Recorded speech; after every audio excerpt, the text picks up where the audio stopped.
శుక్లాంబరధరం విష్ణుం శశివర్ణం చతుర్భుజం ప్రసన్నవదనం ధ్యాయేత్ సర్వవిఘ్నోపశాంతయే అగజానన పద్మార్కం గజానన మహార్నిశం అనేకదంతం భక్తానాం ఏకదంతముపాస్మహే. ఓం గం గణపతయే నమః. ఓం శ్రీమాత్రే నమః. ఓం శ్రీ గురుభ్యో నమః. మా ఆది ఆశ్వాలను చూస్తున్నటువంటి మీ అందరికీ, అలాగే విదేశాల్లో కూడా ఉంటూ నన్ను ఎంతగానో ప్రోత్సహిస్తూ నాకు ఫోన్లు చేస్తూ నిరంతరము నన్ను డౌట్లు అడగడం, మీరు ఫాలో అవ్వడం అనేది చాలా బాగుంది. మీ అందరికీ పేరు పేరున నా హృదయపూర్వక నమస్కారాలు. అలాగే మా ఆది అష్టాదశి తరపు నుంచి నేను మీ వాడ్రేవాది నేను చెప్తున్నాను. నేను వాడ్రేవాది, నేను ఆది అష్టాదశి నుంచి మాట్లాడుతున్నా. సో ఈ జాతకాల గురించి చెప్పుకుందామండి.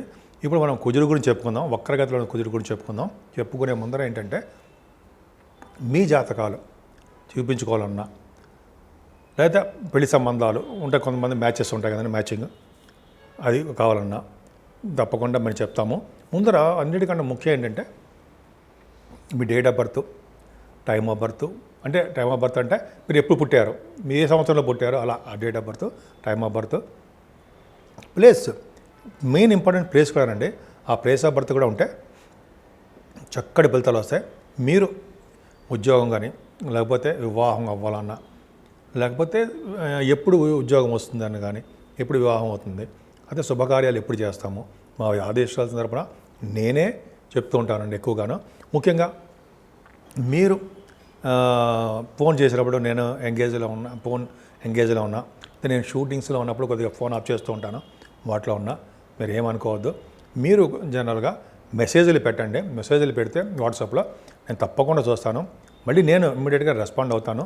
మీకు ఫోన్ చేసి మరి మీకు ఏం కావాలి, మీరు ఏం కావాలనుకుంటున్నారో, మీరు ఏం తెలుసుకోవాలనుకుంటున్నారు అనేది డిస్క్రిప్షన్లో మీరు రాస్తే నాకు అర్థమైపోతుంది. సో ఈ విధంగా మనం జాతకాల్లో చూసుకోవచ్చండి. మెయిన్ ఇప్పుడు ఏంటంటే మనం తెలుసుకోవాల్సింది కుజుడు యొక్క వక్రగతి అండి. వక్రగతిలో ఉన్న కుజుడికి బలవంతుడు అవుతాడు.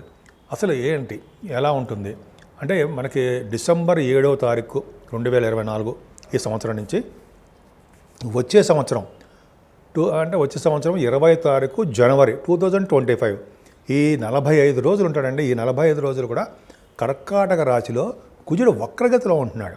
వక్రగతిలో ఉన్నాడంటే ఇంతకుముందు నీచ స్థితిలో ఉన్నాడు, ఇప్పుడు వక్రగతిలో విపరీతమైన బలవంతుడుగా ఉంటాడు. కొన్ని రాశుల వాళ్ళకి దోషాలు ఆపాదిస్తాడు, కొన్ని రాశుల వాళ్ళకి విశేషమైన యోగాలు కూడా కలిగిస్తూ ఉంటాడు.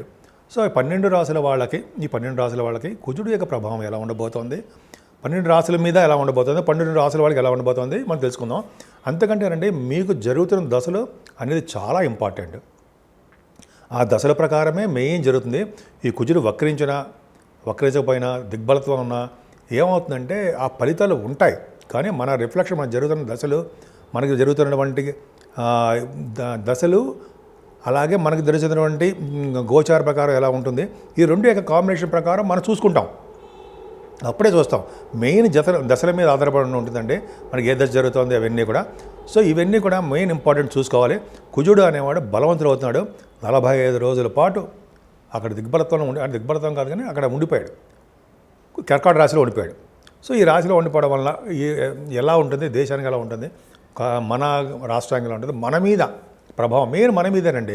రాష్ట్రం గురించి, దేశం గురించి మనకి అంత వద్దు. మన మీద ఎలా ఉండబోతుందో ఇప్పుడు మనం తెలుసుకుందాం. 12 రాశుల వాళ్ళకి ఎలా ఉండబోతుందో ఇప్పుడు తెలుసుకుందాము. కర్కాటక రాశి అండి. కర్కాటక రాశికి అత్యంత రాజకారకుడు ఎవరయ్యా అంటే కుజుడే. మీ రాశిలోనే ఉన్నాడు.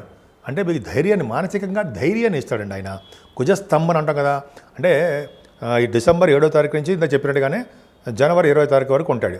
సో 45 రోజుల పాటు కుజుడు మీ రాశిలోనే స్ట్రాంగ్గా ఉంటాడు. ధైర్యంగా ఉంటారు. మీరు ప్రతి పని ముందంజలో ఉంటారు, యాక్టివ్గా ఉంటారు, తెలివిగా ఉంటారు, అదృష్టాన్ని కలిగి ఉంటారు. కుజుడు ఉన్నాడంటే అదృష్టమే ఉన్నట్లెక్కే. పక్కన సుబ్రహ్మణ్య స్వామి పక్కన ఉన్నట్టే. అద్భుతంగా ఉంటుంది. ఆయన 4th భావాన్ని కూడా చూస్తాడండి. 4th భావాన్ని చూస్తాడంటే చక్కగా మీ అమ్మగారికి బాగుండడము, మీరు వాహనాలు కానీ, గృహాలు కానీ, అపార్ట్మెంట్స్ కానీ, భూములు కానీ ఈ 45 రోజుల్లో మీరు కొనుగోలు చేసినా ఆశ్చర్యపోకర్లా. భూముల వలన లాభాలు కలుగుతాయి తప్ప నష్టాలు రావు. అలాగే మీ 4th భావం కుజుడు చూడడం వలన విద్యలో కూడా బాగా మీరు రాణిస్తారనడంలో ఏమాత్రం సందేహం లేదు. కంఫర్టబుల్నెస్ ఎక్కువ. సంగీతంలో కూడా మీరు బాగా సక్సెస్ అవుతారు. ముఖ్యంగా కుజుడు కారకత్వం కాబట్టి, కుజుడు చూస్తాడు కాబట్టి, కుజ ప్రభావం ఉంది కాబట్టి ముఖ్యంగా వాహనాలు, గృహాలు, భూములు మీకు ఇవ్వడానికి ఎక్కువ అవకాశాలు ఉన్నాయి. అలాగే సప్తమ స్థానాన్ని కుజుడు చూస్తే మంచిదా? మంచిది కాదు.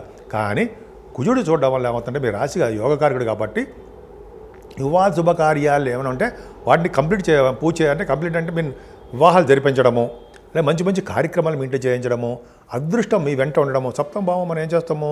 అదృష్టము, అదృష్ట భావం అంటాం, కళత్ర భావం అంటాం కదా, అదృష్ట స్థానం కదా.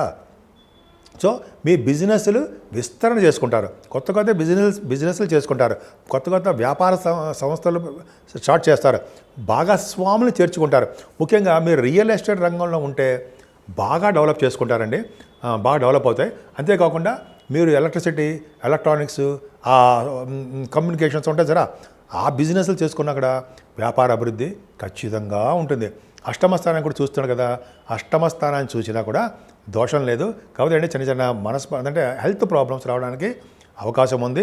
తరంకి వచ్చే ధనము, కష్టపడకుండా వచ్చే ధనం కూడా కొంత మీకు రావడానికే అవకాశాలు ఉన్నాయి. కుజుడు మీ రాశికి అత్యంత రాజయోగాన్ని అత్యంత రాజయోగాన్ని ఇస్తాడు.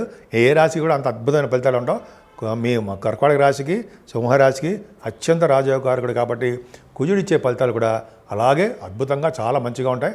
మీ చదువు విషయంలోనూ, అలాగే మీ వ్యాపార విషయంలోనూ, భార్యాభర్తలు మనస్పర్ధలు లేకుండా కలిసి ఉండే సందర్భంలోనూ అన్ని విధాలుగా ఆయన కాపాడుతాడండి.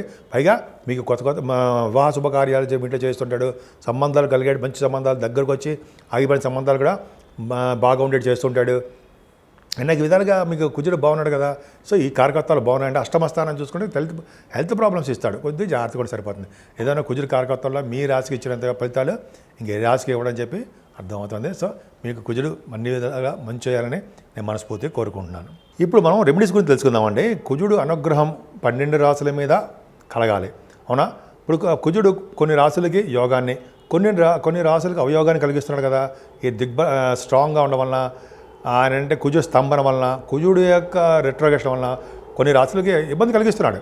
అది ఇబ్బంది అంటే మరీ ఇబ్బంది కాదు, కానీ కుజుడు యొక్క అనుగ్రహం కలగాలి కదండి మనందరూ, అన్ని రాశుల వాళ్ళకి, మనందరికీ బాగుండాలి కదా మనందరం, అవునా?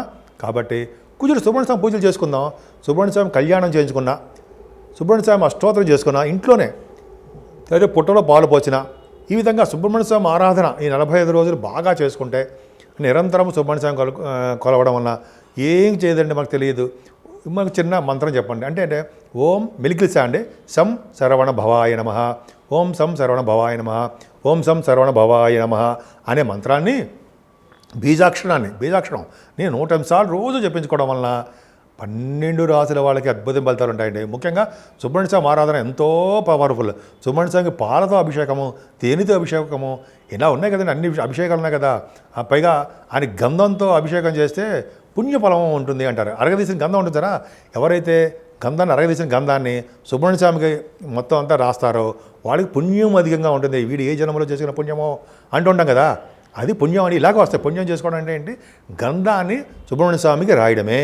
సుబ్రహ్మణ్య స్వామి అంటే మనకు విగ్రహం ఉంటుంది, అయితే మా ఇంట్లో పాము కూడా ఉంటుంది, 5 తల పాము, వెండిది, బంగారం, పూజ చేసుకున్న, పాల అభిషేకం చేసుకున్న అద్భుతమైన ఫలితాలు వస్తాయి. ఈ విధంగా సుబ్రహ్మణ్య స్వామికి పూజ చేసుకుంటే ఏ ఫలితాలు వస్తాయి? భార్యాభర్తల విషయంలో అనురాగం పెరుగుతుందండి, మనస్పర్ధలు ఉండవు, త్వరగా వివాహ శుభకార్యాలు జరిగిపోతాయి, వివాహాలకి ఆటంకం ఏర్పడదు. ముఖ్యంగా సంతానం విషయంలో ప్రాబ్లమ్స్ వస్తాయి. సార్ పుట్టట్లేదురా బాబు సంతానము, ఎట్లాగ అనుకుంటాం కదా చాలామందికి. కుజుడు ప్రభావం, సర్పదోషం ఉంటుంది కొంతమందికి, అంటే రాహుకేతులకి కుజుడు ప్రభావం ఉంటుంది. ముందు కుజుడు ప్రభావం కాబట్టి పంచమ స్థానంలో సంతాన విషయంలో ఇబ్బంది కలుగుతుంది. కాబట్టి ఈ సుబ్రహ్మణ్య పూజ చేసుకుందాం, ఇబ్బందులన్నీ తొలగిపోతుంటాయి. అలాగే ఇంకా చెప్పాలంటే ఈ కొంతమందికి ఉద్యోగాల భద్రత ఉండదు, ఉద్యోగాల కోసం కూడా ట్రై చేసే వాళ్ళకి, విదేశాలు వెళ్ళడానికి ట్రై చేసే వాళ్ళకి, ఇలాగ అన్ని యాంగిల్స్ చూసి అంటే అన్నిటి ప్రభావం యొక్క కుజుడే కారకుడవుతాడు. ముఖ్యంగా సంతాన విషయంలోనూ, భార్యాభర్తల విషయంలోనూ, భార్యాభర్తలు విడగొట్టాలన్నా కలపాలన్నా కూడా ఆయనే కారకుడవుతాడు.